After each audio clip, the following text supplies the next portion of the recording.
Vijay 68 the GOAT the greatest of all times திரைப்படத்தினுடைய பாடல் சமீபத்தில் வெளியாச்சு. அந்த பாடலில் இடம்பெற்ற வரிகள் ஷாம்பெயின் கேம்பெயின், அந்த வார்த்தை ஜாலம்.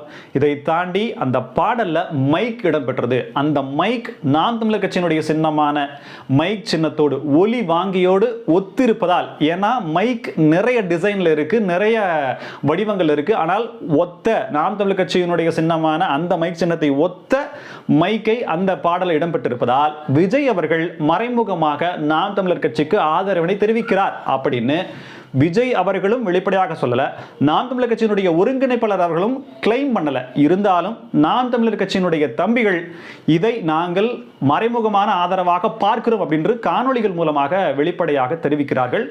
அதை தாண்டி கருத்துக்கள், விஜய் அவர்கள் முன்னெடுக்கக்கூடிய அந்த கோட்பாடுகள், நாம் தமிழர் கட்சியினுடைய சீமான் அவர்கள் இந்த 14 ஆண்டு காலமாக களமாடி கொண்டிருக்கும் கோட்பாடுகள், இதெல்லாம் ஒத்துப்போக வச்சு விஜய் அவர்கள் நாம் தமிழர் கட்சிக்கு மறைமுகமாக ஆதரவினை தெரிவிக்கிறார் அப்படின்னு சொல்றாங்க. இந்த இடத்துல எனக்கு தோன்றக்கூடிய கருத்துக்களை, இப்படிப்பட்ட மறைமுக ஆதரவு நாம் தமிழர் கட்சிக்கு தேவையா, சீமான் அண்ணன் சீமான் அவர்கள் விரும்புவார்களா அப்படின்ற பார்வையில் இந்த காணொலியை பார்க்கலாம். சமீப காலமா விஜய் அவர்களுடைய பாடல்கள் வெளியிடும் அதனுடைய வரிகள் அப்படிங்கிறதும் சர்ச்சைக்குரிய வகையில் இருக்கு. குறிப்பா இளைஞர்களை ஒரு தவறான வழிக்கு கொண்டு போகிற விஷயங்களை அவர் ஊக்குவிக்கிறார் அப்படின்ற மாதிரியான குற்றச்சாட்டுகள் பாடல் வெளிவந்த உடனே அனைத்து மக்கள் அரசியல் கட்சியினுடைய ராஜேஸ்வரி பிரியா மேடம் அவங்க கம்ப்ளைண்ட் வரைக்கும் போயிருந்தாங்க. இந்த பாடலையும் கேம்பெயின் ஷாம்பெயின் அப்படின்ற மாதிரியான பாடல் வரிகளும் இந்த காட்சி படமாக்கப்பட்ட விதம், அந்த இருக்கக்கூடிய இடம், பார், அது போன்ற இடங்கள்லாம் சொல்லப்படுது. இதை நம்ம ஒரு படம், திரைப்படம் சார்ந்த, மக்கள் நலன் சார்ந்த, கருத்துக்கள் சார்ந்த கருத்துக்களை முன்வச்சாலும் கூட அந்த பாடல்ல மைக் சின்னம் வருது. அந்த மைக் சின்னம் நாம் தமிழர் கட்சியினுடைய சின்னம். அதனால் அவர் மறைமுகமாக விஜய் அவர்கள் சீமான் அவர்களுக்கு ஆதரவை தெரிவிக்கிறார் அப்படின்ற ஒரு பாயிண்டை கிளைமிங்கை எடுக்கிறாங்க. ஆனால் ஒரு அரசியல் கட்சி வெற்றி பெறுவதற்காக எத்தகைய முனைப்பையும் தேர்தல் நேரங்களில் காட்டும் அப்படிங்கிறதுல மாற்று கருத்தை இல்லை. நாம் தமிழர் கட்சி ஒரு நிரந்தரமான சின்னத்தை பெறுவதற்கான போராட்டங்களில் கிட்டத்தட்ட இந்த 2024 தேர்தலில் அது வெற்றி பெற்றுவிடும் அப்படின்னு தனிப்பட்ட முறையில் நான் நம்புறேன். ஏனால் கடந்த முறை தேர்தல், அதாவது 2021 தேர்தலை சொல்லல, ஈரோடு கிழக்கு இடைத்தேர்தலையும் சரி, சட்டமன்ற தேர்தலையும் சரி, கிட்டத்தட்ட ஒரு 7% வாக்குகளை அது பெற்றிருக்கு. இந்த அளவிற்கு நிரந்தர சின்னத்தை பெறக்கூடிய ஒரு 99% கட்டத்தை அடைந்த பிறகு மறைமுக ஆதரவு அப்படிங்கிறது நாம் தமிழர் கட்சிக்கு தேவையா அப்படின்றத நான் கேட்கிறேன். அங்கீகரிக்கப்பட்ட மாநில கட்சியாக ஒரு கட்சி இருக்க வேண்டும், நிரந்தர சின்னம் இருக்க வேண்டும் அப்படின்னா தேர்தல் ஆணையம் அதற்கான விதிமுறைகளை வகுத்திருக்கு. சட்டமன்ற தேர்தலுக்கு ஒரு குறிப்பிட்ட விதிமுறையும், நாடாளுமன்ற தேர்தலுக்கான விதிமுறைகளும் வகுக்கப்பட்டிருக்கு. அந்த விதிமுறைகளின்படி இப்போ நடைபெறக்கூடிய 2024 நாடாளுமன்ற தேர்தலை ஒப்பிட்டு பார்த்தால் நமக்கு இருக்கக்கூடிய, தமிழகத்தில் இருக்கக்கூடிய 39 இடங்கள்ல 2 இடங்கள்ல ஒரு கட்சி வெற்றி பெறும் பட்சத்தில் 8% வாக்குகள், பதிவான வாக்குகள்ல 8% வாக்குகள் மொத்த தொகுதிகளிலுமே இருக்கும் பட்சத்தில் அந்த கட்சி மாநில கட்சியாக அங்கீகரிக்கப்பட்டு நிரந்தர சின்னம், திரும்பவும் கரும்பு விவசாய சின்னம் கிடைப்பதற்கான வாக்குகள் இருக்கு. இப்போ கடைசியாக பெற்ற வாக்கு சதவிகிதத்தை விட இப்போ இந்த தேர்தல் ஆணையத்தினுடைய இந்த விதிகளின்படி பார்த்தா மிக மிக மிக குறைந்த சதவிகித வாக்குகள் தான் பெற வேண்டியது இருக்கு. ஏற்கனவே பலமுறை சீமான் அவர்களே பேட்டிகளில் சொல்லியிருக்கார், எனக்கு 1000 கோடி ரூபாய் அளவிற்கான பணம் கொடுக்க முன்வந்தார்கள், 2026 சட்டமன்ற தேர்தலுக்கு பிறகு முதலமைச்சர் பதவியை வழங்க வந்தார்கள் அப்படின்ற அளவுக்கு சொல்றாங்க. தனித்து நின்று களம் காண்கிறார். கூட்டணி வைத்தவர்கள் எல்லாம் என்ன நிலைக்கு ஆளானார்கள்? விஜயகாந்த், நடிகர் விஜயகாந்த் அவர்கள் சொல்றாரு, அண்ணன் வைகோ, ஐயா வைகோ அவர்கள் சொல்றாரு, தமிழ் மாநில காங்கிரஸ் அவர்கள் சொல்றாங்க. இவங்களுக்கெல்லாம் இருந்த வாக்கு சதவீதம் எங்க போச்சு, அவங்களுக்கான பேஸ் ஸ்கோர் ஓட்டு எங்க போச்சு அப்படின்ற கேள்விகளை முன்வைக்கிறார். இந்த அளவிற்கு கடுமையான சூழல்களில் களமாடிய அண்ணன் சீமான் அவர்கள் இந்த இடத்துல இப்போ ஒத்த கருத்துடையவர்களாகவே இருக்கட்டும், 2024 நாடாளுமன்ற தேர்தலில் ஒரு அரசியலுக்கு வந்துட்டார். விஜய் அவர்கள் 2024 தான் களம் காணல, 26 விசில் கப்பு முக்கியம் பிகில் அப்படின்ற மாதிரிலாம் அவர் சொல்லிட்டார். அப்போ அவரு முதலமைச்சர் இலக்கை நோக்கி ஓடுகிறார் அப்படின்றது தெளிவா தெரியுது. அண்ணன் சீமான் அவர்கள் எதை நோக்கி ஓடுகிறார்? அதே தானே. நான் ஒரு முறை இடும்பாவனம் கார்த்திக், நாம் தமிழர் கட்சியினுடைய பேச்சாளர், நட்சத்திர பேச்சாளர், அவர்கிட்ட நான் பேட்டி எடுக்கும்போது அவர்கிட்டயே வெளிப்படையாக கேட்டிருந்தேன், 14 ஆண்டுகளுக்கு மேல களம் காண்கிறீங்க, ஒரு வெற்றி கூட இல்லை, சட்டமன்ற உறுப்பினராகவோ நாடாளுமன்ற உறுப்பினராகவோ கவுன்சிலராக கூட இல்லை. இந்த கருத்தை சீமான் அவர்களுமே பேட்டியில் சொல்றார். இப்படி இல்லாத போது சீமான் அவர்கள் இருக்கக்கூடிய உற்சாகம், தெளிவு, பார்வை, அவருடைய கருத்துக்கள் அப்படிங்கிறது வேற, அந்த அரசியல் புரிதல் அப்படிங்கிறது வேற. ஆனால் அவருக்கு பணியாற்றக்கூடிய தம்பிகளுக்கு ஒரு சோடை போகக்கூடியதாக இருக்குமே, அவர்களுக்கான வெற்றிக்காகவாவது நாம் தமிழர் கட்சி யாரோடையாவது கூட்டணி வைக்கலாமே அப்படின்ற கருத்தை முன் வச்சபோது இதை நான் முடிவு பண்ண வேண்டியதில்லை, அண்ணன் தான் முடிவு பண்ணணும். ரெண்டாவது, பதவிக்காகவும் இடத்திற்காகவும் நாம் தமிழர் கட்சி செயல்படல, கோட்பாட்டிற்காகவும் கொள்கைக்காகவும் தான் நாம் தமிழர் கட்சி செயல்படுது அப்படின்ற கருத்தை முன் வச்சிருந்தாரு. அருமையான ஒரு பதிலாகவும் நான் ஆமோதிச்சேன். அப்படி இருக்கக்கூடியவர் இந்த மறைமுகமான ஆதரவு, விஜய் அவர்கள் மறைமுகமான ஆதரவு நாம் தமிழர் கட்சிக்கு தேவையா அப்படின்ற கருத்தை நானே பகிரங்கமாக முன்வைக்கிறேன். ஒருவேளை இந்த 2024 தேர்தலில் 8% வாக்குகளும் 2 இடங்கள், ரெண்டுல ஏதாவது ஒன்று நடந்து நாம் தமிழர் கட்சி அங்கீகரிக்கப்பட்ட அரசியல் கட்சியாகவோ அல்லது அதனுடைய நிரந்தர சின்னமோ பெரும் பட்சத்தில் இதனுடைய பங்கு விஜய்க்கு இருக்கு, விஜயினுடைய மறைமுக ஆதரவினால் தான் நாம் தமிழர் கட்சி இந்த அளவிற்கான வெற்றியை பெற்றது அப்படின்ற ஒரு சொல் யாராவது சொன்னாங்க அப்படின்னா அந்த இழுக்கு நாம் தமிழர் கட்சிக்கு தேவை அப்படின்றத நான் உங்களுடைய பார்வைக்கு வைக்கிறேன்.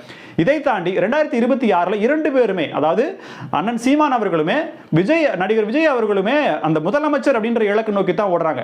இவ்வளவு தூரம் வந்த பிறகு 8% வாக்குகள் 2 சீட்டு கிடைச்ச பிறகு 2026 ஒரு பெரும்பான்மை பெறுவதற்கான சீட்டோ அல்லது டஃப் கொடுக்கிறதுக்கான இடத்தை அடைவதற்கான இலக்கோ மிக மிக சுலபமாகிடும்.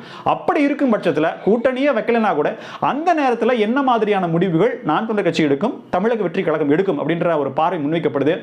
இவ்வளவு காலம் எந்த கூட்டணிக்கும் சேராமல் தனித்து நின்று சண்டை செய்த ஒரு பெருமைக்குரிய அண்ணன் சீமான் அவர்கள் இந்த முறை இந்த தமிழக வெற்றி கழகத்தினுடைய விஜய் அவர்களுடைய மறைமுக ஆதரவு அப்படிங்கிறத எனக்கு கொஞ்சம் நெருடலா இருக்கு. அதனால தான் தனிப்பட்ட முறையில் நான் இந்த கருத்துக்களை முன்வைக்கிறேன். நிச்சயமா உங்களுக்கு ஏதேனும் இல்ல வேற மாதிரியான புரிதல் அப்படின்ற மாதிரி இருந்தா தயவு செய்து கமெண்ட் பாக்ஸ்ல சொல்லுங்க.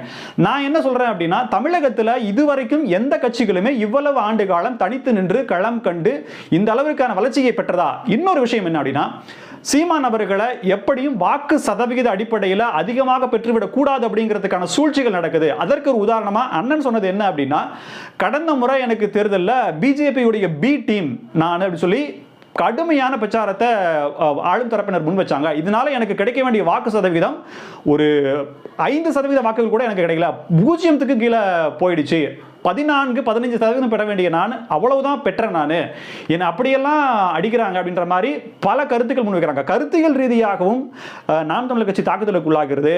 பண பலம் எங்ககிட்ட கிடையாது, ஆள் பலம் கிடையாது, அரசியல் பலமும் எங்ககிட்ட கிடையாது. இந்த அளவுக்கு தனித்து நின்று 20க்கு 20, ஆண்கள் 20 பெண்கள் 20 என்று எல்லாத்திலையும் சம உரிமையோடு, கொள்கையோடு, கோட்பாட்டோடு ஒரு நீண்ட காலம் பயணிக்கும். நானே இல்லைனா கூட என் கொள்கையை ஒன்றும் பண்ண முடியாது அப்படின்னு சொல்லி மார்த்தட்டி பெருமையாக சொல்லக்கூடிய அண்ணன் சீமான் அவர்கள் இந்த மாதிரியான மறைமுக ஆதரவு அப்படிங்கிறது தேவையா? ஒரு திரைப்பட பாடலை இடம்பெற்ற வரிகளும் அது நமக்கு சாதகமாக இருக்கும் என்று கிளைம் பண்ற கருத்தையும் லேசாக எடுத்துக்கலாம் அப்படின்ற மாதிரியான கருத்துக்களை நாம் தமிழர் கட்சியினுடைய தம்பிகள் முன்வைக்கிறார்களா? இந்த நேரத்தில் நாம் தமிழர் கட்சிக்கு இந்த மாதிரியான ஆதரவு தேவைப்படுகிறதா?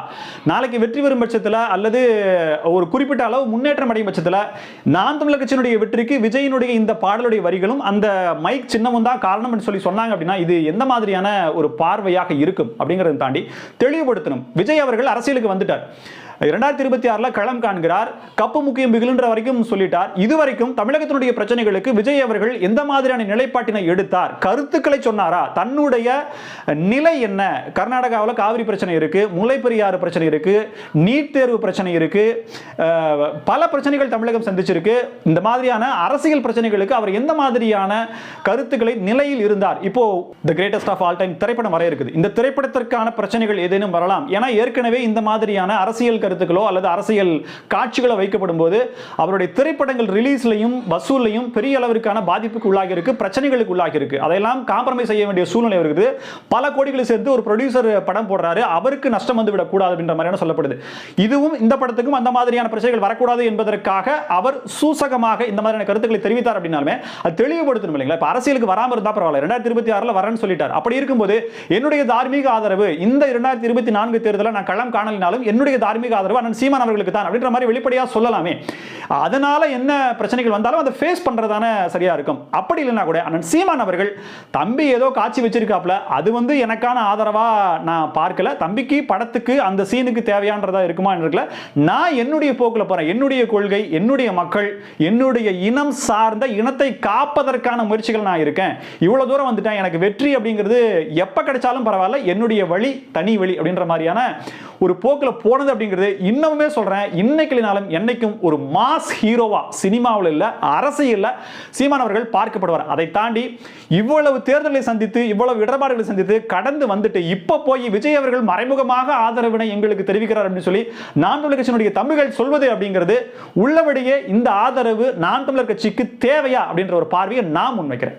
நாம் தமிழர் கட்சிக்கு மைக் ஒலிவாங்கி சின்னம் கிடைத்ததே வரலாறு தான். கரும்பு விவசாயி சின்னம் கிடைக்கப்பெறல அப்படிங்கிற போது தேர்தல் ஆணையத்தில் முறையிட்டும் நீதிமன்றம் வரை சென்றும் அதற்கான சட்ட போராட்டத்தை நடத்தியும் இறுதியில் கிடைக்கவில்லை. கடைசியாக கிடைத்ததான் மைக் ஒலிவாங்கி சின்னம்.